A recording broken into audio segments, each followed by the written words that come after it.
સ્વાગત છે મિત્રો તમારા આજે વિડીયોમાં। તો આજે વિડીયોમાં આપણે સૌથી પહેલાં વાત કરીશું જિગ્નેશ બારોટની નવી ગુજરાતી ફિલ્મ જેનું નામ છે નેહડો। તો આ ફિલ્મના બેક ટુ બેક નવા પોસ્ટર રિલીઝ કરી દેવામાં આવે છે અને આ ફિલ્મનું એક વિડીયો સોંગ પણ રિલીઝ કરી દેવામાં આવ્યું છે। જો તમે હજુ સુધી એ સોંગ ના જોયું હોય તો તમે હમણાં જ એ સોંગ જોઈ શકો છો। અને આ ફિલ્મની રિલીઝ ડેટની વાત કરું તો આ ફિલ્મ ધૂળેટીના તહેવારમાં રિલીઝ થવા જઈ રહી છે અને આ ફિલ્મ 14 માર્ચથી સિનેમાઘરોમાં રિલીઝ થવા જઈ રહી છે। હા મિત્રો, 14 માર્ચથી આ ફિલ્મ સિનેમાઘરોમાં રિલીઝ થવા જઈ રહી છે, તો આ ફિલ્મને જોવાનું ભૂલતા નહીં। અને હવે વિક્રમ ઠાકોરની નવી ગુજરાતી ફિલ્મ વિશે વાત કરું જેનું નામ છે હાલ ભેરું ગામડે।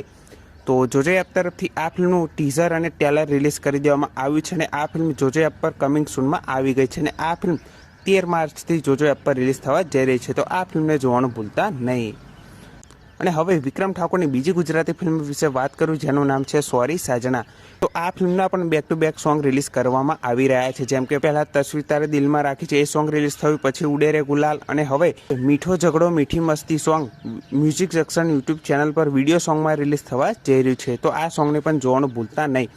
અને જેવા જ આ ફિલ્મના બધા જ સોંગ વિડીયો સોંગમાં આવી જશે ત્યાર પછી આ ફિલ્મ ઓટીટી પર કે પછી યુટ્યુબ પર જોવા મળી જવાની છે। અને આ ફિલ્મ ઓટીટીના ચાન્સ ઓછા છે અને આ ફિલ્મ યુટ્યુબ પર જોવા મળવાના ચાન્સ વધારે છે। તો જેવી જ આ ફિલ્મની કોઈ એવી અપડેટ આવે છે તો સૌથી પહેલાં તમને આ ચેનલ પર જરૂરથી જાણવા મળી જશે। તો આ વિડીયો ગમ્યો હોય તો વિડીયોને જરૂરથી લાઇક કરી દેજો, ચેનલ પર નવા હોય તો ચેનલને જરૂરથી સબસ્ક્રાઈબ કરી દેજો। તો ફરી મળીએ નવા વિડીયોમાં।